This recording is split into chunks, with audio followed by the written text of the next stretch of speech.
as origens assim certinhas mesmo, né, dessas antífonas não são tão certas, né? Quer dizer, nós não temos exatamente assim tantos traços, tantos documentos, né, e tantos testemunhos antes do século VII, né?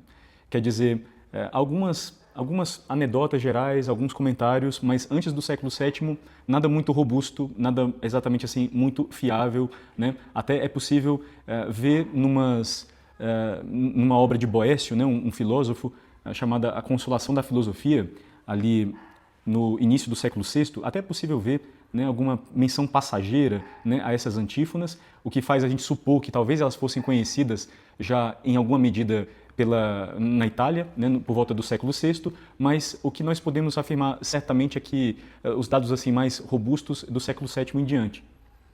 Essas antífonas foram bem conhecidas e aí sim, bem catalogadas, bem descritas, né, por um monge e grande estudioso, né, grande erudito do século IX, chamado Amalário de Metz, né, que viveu aí até meados do século IX, né, por volta de 850. Amalário atribui a autoria dessas antífonas a um cantor anônimo que teria vivido no século VII, entre o século VII e VIII, mas o fato é que no século IX essas frases, né, essas orações, essas antífonas são conhecidas já da Igreja de Roma e estão presentes nos antifonários romanos, né, desse período. Outros numerosos livros assim litúrgicos, né, da Idade Média, principalmente a partir do século IX, também contêm estas antífonas e às vezes até mais do que as 7 que nós acompanharemos, né? Porque o número e a composição dessas antífonas variaram bastante ao longo da história, né? Alguns livros litúrgicos chegam a adicionar, né, uma ou duas à lista de 7, resultando então numa lista de 8, 9 antífonas, até 10 antífonas, né? Por exemplo, o próprio Amalário de Metz, esse que nós comentávamos, dá testemunho de uma antífona chamada O Virgo Virginum, né? que é em honra da Virgem Maria, mas que não faz parte da composição atual, né? Então, assim, ao longo da história, nós temos notícias de outras que, no entanto, não foram aquelas 7 principais que ficaram assim consagradas, né, dentro dos livros litúrgicos da Igreja de Roma. Outras igrejas, né, outras localidades, como a Suíça, Paris, né, enfim, na França, portanto, tiveram isso, né, 9, 10, 12 antífonas em alguns momentos da história. No entanto, com o passar dos séculos, foram essas 7 que nós vamos acompanhar, meditar e, né, enfim, nos aprofundar nos próximos dias. Foram essas 7 que permaneceram constantes em todas as fontes litúrgicas, né, praticamente. Também os dias, né, para os quais essas antífonas estavam previstas dentro do Advento também variaram ao longo da história, né? Quer dizer, hoje nós temos as antífonas do dia 17 de dezembro, que é hoje, até o dia 23 de dezembro. No entanto, nem sempre foi assim, né? Quer dizer, um dos antifonários romanos, né, por exemplo, prescrevia o uso, né, dessas antífonas desde a festa de São Nicolau, a memória, né, de São Nicolau, lá no 6 de dezembro, né, até, por exemplo, a festa de Santa Luzia, dia 13 de dezembro, ficou para trás também, né? Um ordo romano, né, do século XI mandava cantá-las de forma repetida desde o 6 de dezembro até a véspera de Natal, né? Quer dizer assim, praticamente durante todo o tempo do Advento, portanto, né? Mas novamente, né, com o tempo, com a passagem dos séculos, elas passaram assim a ser colocadas como uma espécie de preparação espiritual, né? Já na iminência da celebração do Natal, naquela semana que precede o Natal, que começa no dia 17 de dezembro, portanto, e que significa e realiza também essa espécie de inversão, né, de inflexão dentro do tempo do Advento. Hoje, as antífonas, as que nós chamamos, né, antífonas do O, são cantadas antes e depois de um hino, que é um cântico evangélico, numa hora canônica que nós chamamos hora de vésperas, dentro da liturgia das horas, que é a oração oficial da Igreja. Quer dizer, essas antífonas estão presentes desde hoje até o dia 23, né, como antífona de abertura e conclusão do cântico evangélico, que é o do Magnificat, né, que é o cântico de Nossa Senhora, a minha alma engrandece o Senhor e assim por diante, nessa hora canônica que é a hora de vésperas, né, que toda a Igreja reza no entardecer, né, quando o sol vai se pondo. Então, inclusive sobre esse seu lugar atual, né, no ofício de vésperas, nós temos evidências, né, históricas que sugerem que as antífonas estiveram praticamente de sempre vinculadas a essa hora, né? Quer dizer, o próprio Amalário de Metz, lá no século IX, dá testemunho da utilização delas nesses antifonários romanos e também numa obra chamada Vida de Alcuino, né, como ligada assim a hora canônica de vésperas. Né? Agora, sobre a teologia. Né? Olha, entre os séculos VII e VIII, né, basicamente, né, surgiu esse costume, né, dos cristãos, a gente pode situar por aí, né, surgiu esse costume dos cristãos recitarem essas antífonas, né, espécies de orações, né, a modo de refrões salmódicos, né, refrões de cânticos, né, nos dias anteriores à celebração do Natal do Senhor. Pô, elas são chamadas antífonas do ó, justamente porque cada uma delas começa com essa exclamação. Ó sabedoria, ó chave da casa, né, ó Emanuel, e assim por diante. Né?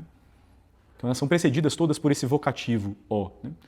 Elas constituem assim, uma espécie de resumo, né, de toda a teologia do Advento. Aqueles que participaram da catequese paroquial sobre o tempo do Advento, né, nela nós tivemos a oportunidade de comentar várias coisas que nós vamos retomar ao longo desses dias, comentando, né, a cada dia sobre as antífonas.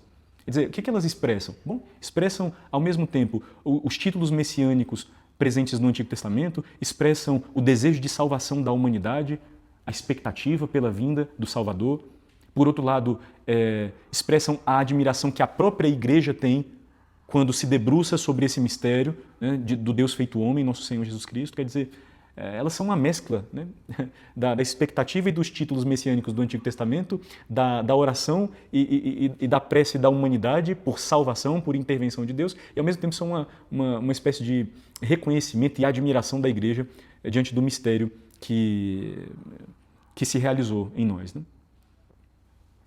Bom, essas antífonas, né, são então uma espécie de mosaico, né, de passagens bíblicas, como nós vamos começar a ver de hoje, são uma espécie de mosaico de passagens bíblicas que ligam ao mesmo tempo a lei, né, quer dizer assim, a Torá no Antigo Testamento, não são principalmente os 5 primeiros livros da Sagrada Escritura. Nós hoje escutávamos, né, a primeira leitura lá, a bênção, né, que Jacó concede ao seu filho Judá. Talvez tivéssemos já escutado tantas vezes, né, a expressão leão da tribo de Judá e não soubéssemos exatamente a origem, né, dentro da história da salvação desse título, né, enfim, escutávamos isso hoje.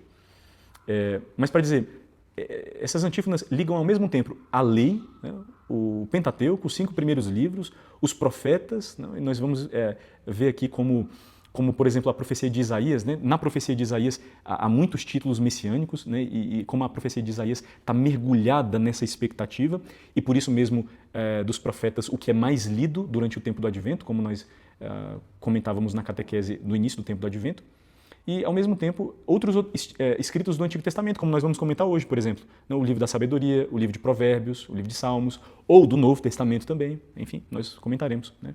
Então, elas são ricas, né, no seu conteúdo, assim, na sua formulação e no seu conteúdo são ricas. Né? E por isso, nessa nossa etapa final de preparação do Advento para a celebração do Natal, né, elas nos dão assim, uma perspectiva excelente, né, sobre a meditação não só da encarnação de nosso Senhor Jesus Cristo, senão da salvação que Deus realizou também, começando na encarnação e passando pelo Natal que nós vamos celebrar agora e depois durante toda a vida, né, de nosso Senhor, os mistérios da sua infância, da sua vida oculta, do seu ministério, da sua paixão, morte, ressurreição, ascensão e assim por diante. Né? Esse é o conjunto. Essas antífonas, elas são um acróstico. Que é isso, né? Abrir um parênteses aí para recordar isso. Lembram-se quando naquelas comemorações de Dia das Mães, né? Quando as professoras colocavam as crianças para fazerem assim, com as letras do seu nome, né? Para colocarem assim adjetivos, né? A partir de cada uma das letras, né? Por exemplo, Aparecida, né? Aí escreviam assim, ó, de cima para baixo, Aparecida, né?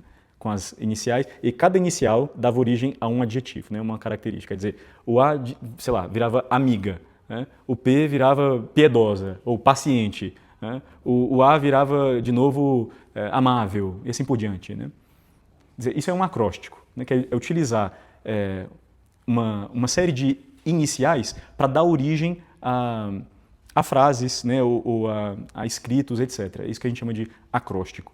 E as iniciais das antífonas, de trás para frente, ou seja, se nós pegamos as antífonas do dia 23 e voltando até o dia 17, né, as iniciais, portanto, que são em latim, né, dos títulos messiânicos, Emmanuel, Rex, Oriens, Clavis, Radix, Adonai e Sapientia.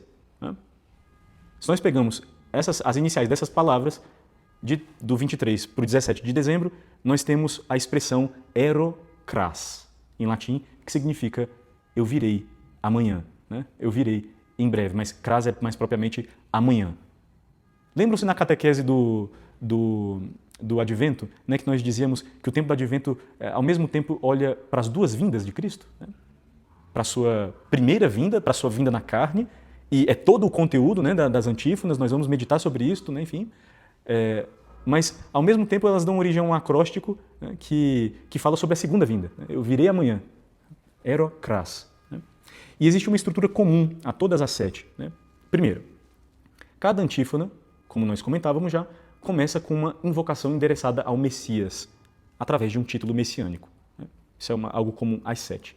Depois, esse mesmo título, que é invocado a cada dia, que é rememorado a cada dia, ele é ilustrado com referência, dentro da própria antífona, ele é ilustrado com referência a alguns atributos do Messias ou até a algum evento da história da salvação. Amanhã isso vai ficar um pouco mais claro, né, sobre essa relação com um evento da salvação. Quando nós cantarmos Ó Adonai, né? Hoje é Ó Sabedoria, mas amanhã, quando falarmos sobre o título Ó Adonai, vai ficar mais clara essa relação com a história da salvação. E 3, todas as 7 antífonas vão acompanhadas de uma súplica. Vem. Né? É assim que termina a Sagrada Escritura. Né? Nós comentávamos não, que a nossa prece cristã, a nossa vida cristã está imbuída também, está mergulhada também nessa expectativa e nesse desejo, nessa ânsia de que o reino de Deus que começou para nós, que ele se cumpra definitivamente, que ele se resuma, né, de uma vez por todas e venha, portanto, então passe esse mundo, né, passe essa tribulação, passe, né, enfim, passe essa vida e venha logo o reino, venha logo a nossa união definitiva com Deus. Não? E assim, a Sagrada Escritura termina assim, com a súplica. O Espírito e a esposa dizem, vem, Maranatá, Senhor Jesus, etc. Cada uma dessas antífonas vem acompanhada de uma súplica também. Né? Vem, né? Vem salvar, vem acudir, vem libertar, vem mostrar o caminho. Cada dia nós vamos falar um aspecto diferente não, dessa súplica. E esses eram mais ou menos assim, os comentários sobre a teologia, né, das antífonas. Sobre a espiritualidade das antífonas, claro, a cada dia nós vamos comentar o conteúdo específico de cada uma delas, mas uma observação geral sobre as 7 é que elas nos darão, ao longo desses próximos dias, uma belíssima oportunidade de nos mergulharmos nos textos bíblicos, não? Já que é daí que elas surgem, não? É da revelação divina contida nas Escrituras que surgem as antífonas.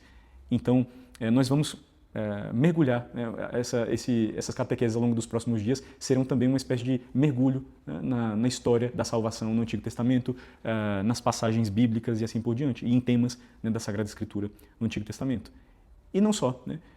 À medida em que nós ingressarmos na revelação contida nas Escrituras, nós vamos, como nós dizíamos, né, como também elas expressam a admiração da igreja, nós vamos também sentir como é o modo como nós, como igreja, como cristãos, como é o modo como nós cremos a partir dessa revelação. Né? Quais são as repercussões dessa revelação na nossa prece, na nossa vida, etc.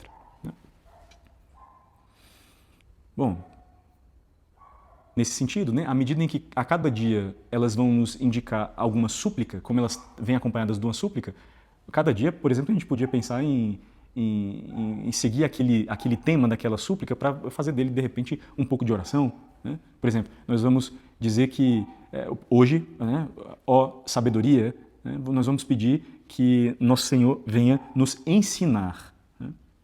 Vem ensinar-nos o caminho da prudência. É assim a súplica.